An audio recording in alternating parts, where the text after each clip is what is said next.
kasi yung kamay ko sa lamig. Mamaya ka lang dyan. Ito, tinan nyo. Isko, isang tangkal guys. Ang ang isno. Grabe na yan.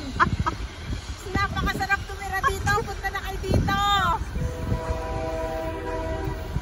Bilisan mo na, oy. Nandun na si Ate J. Ang hirap kaya, oh. So guys, kailangan makapalang balat mo dito kasi Diyos di ko. makapal, lalamigin ka ng todo. Kapal ka, hindi masakit yung kamay ko, oy.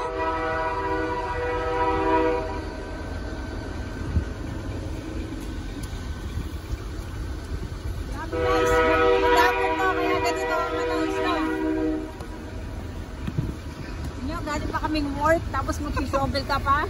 Napakahirap ng buhay talaga dito sa Canada eh. Eh, wag niyo ang pangarapin pumunta dito eh.